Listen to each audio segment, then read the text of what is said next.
I've been working with asthmatic children for 30 years, using maternal-infant bonding as the platform for helping these children. I'm going to describe maternal-infant bonding. I'm going to show you how it figures into childhood asthma. I'm going to present the paradigm for doing bonding therapy. Maternal-infant bonding is the intense love that exists between a mother and her child. It is biologically engineered. It's emotional, physical, spiritual, behavioral, even psychic. It's all-consuming. It's one of the strongest emotional ties in nature. Two Case Western Reserve pediatricians, Marshall Klaus and John Kennel, first brought maternal-infant bonding to our attention. They explained that it happens naturally and automatically at birth or even during pregnancy. It's a cross-species phenomenon found in animals as well as in humans. But it doesn't always occur. It can be interrupted. For example, when baby lambs are separated from their mothers soon after birth and returned just 4 hours later, 50% of the mothers will reject their babies. If the babies are kept away for 12 hours, the rejection rate climbs to 75%. The same is true for humans. If something interrupts the mother and baby's contact at birth, mothers are likely not to emotionally connect with their babies.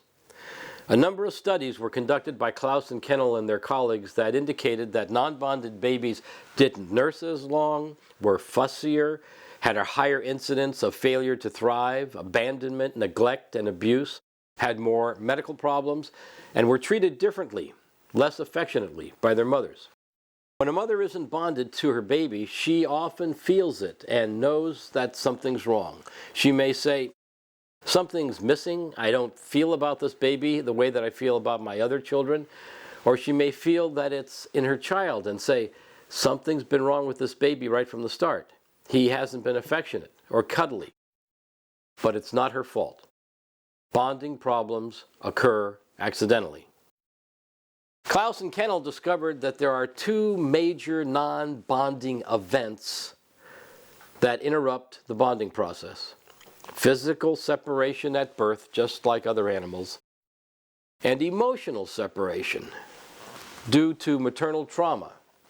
That is, an event or trauma that distracts or preoccupies the mother so much that she can't bond.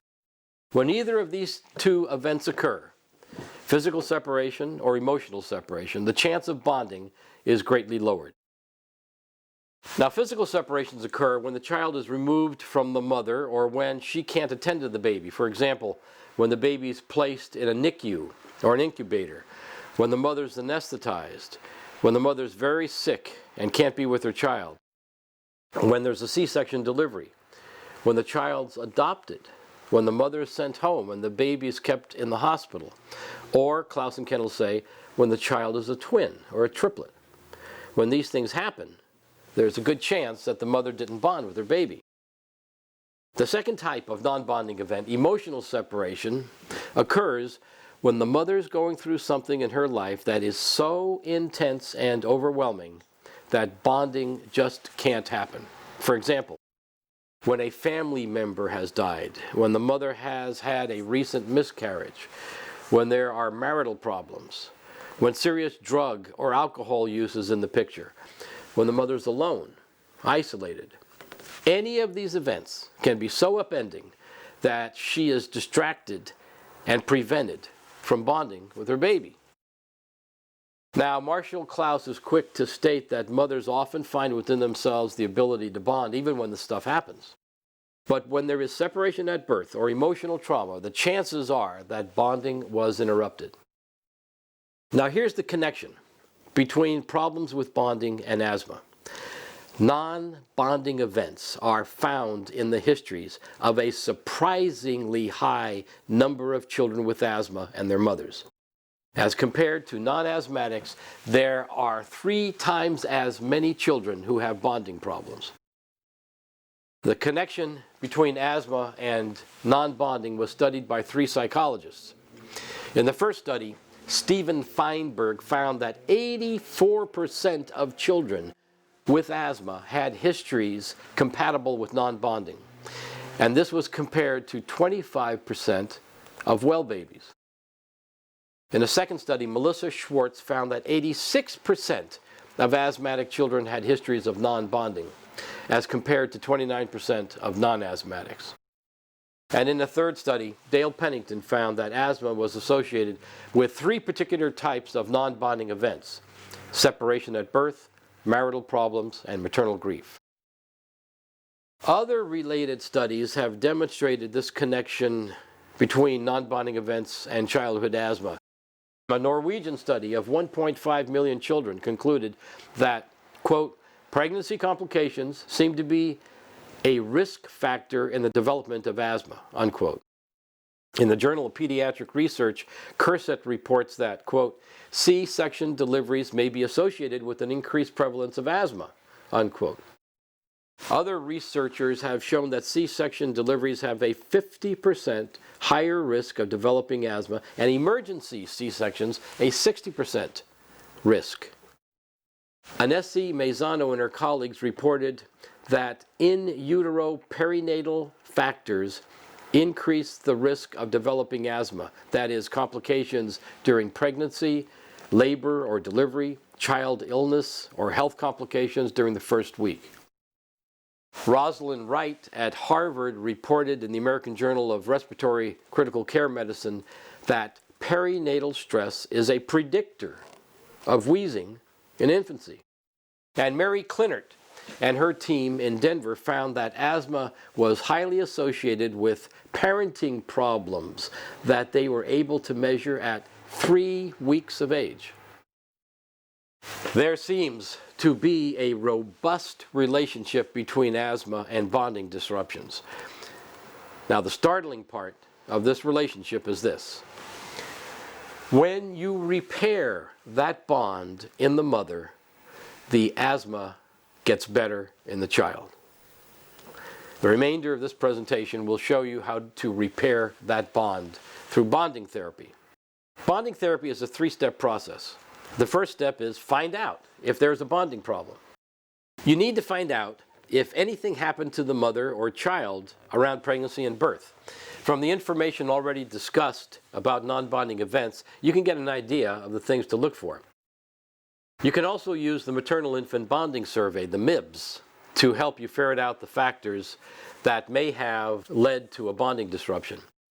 This can be found online at www.asthma-busters.org or from the website of the clinic where I work, www.rivershrink.com.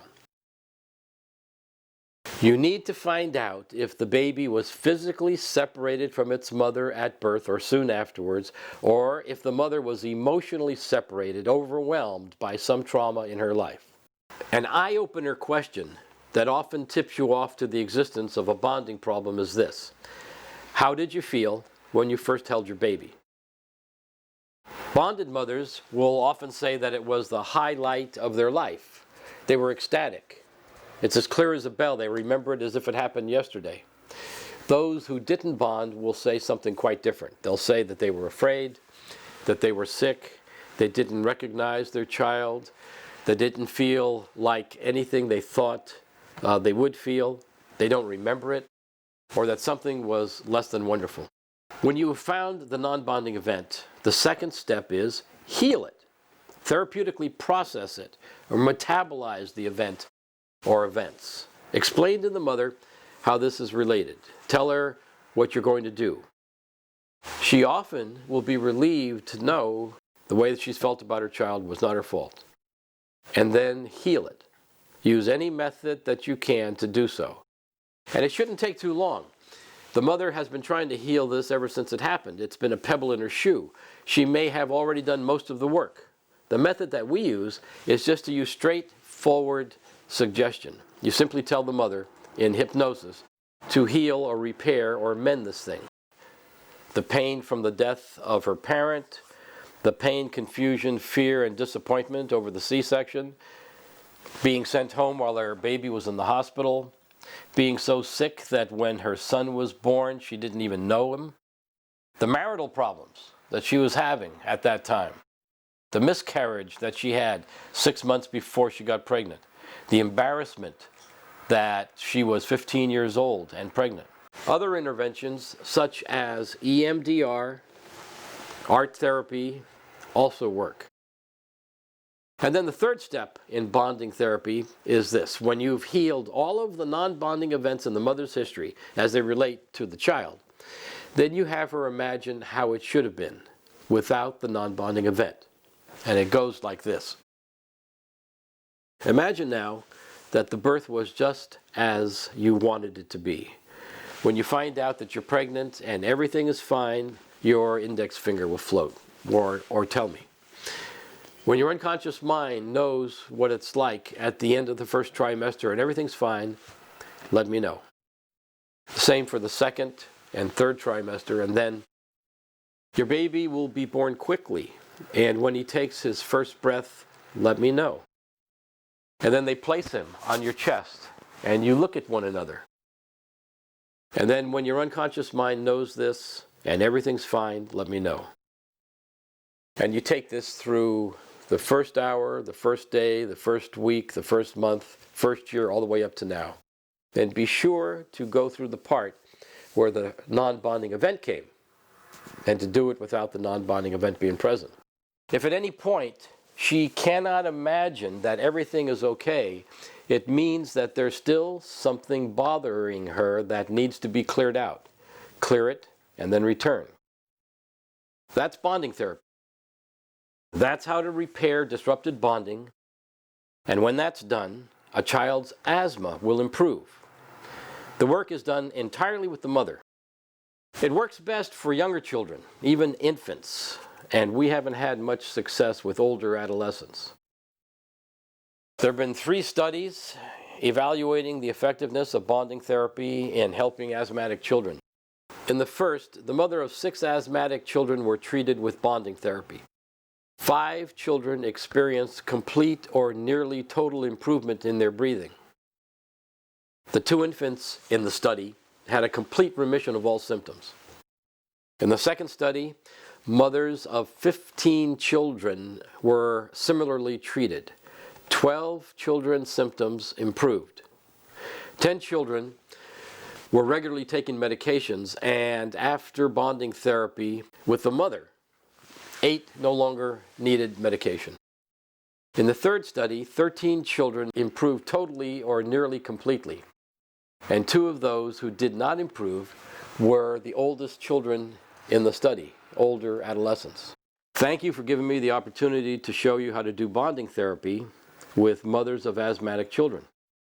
If you have any questions about this, you can contact me at madrid@sonic.net.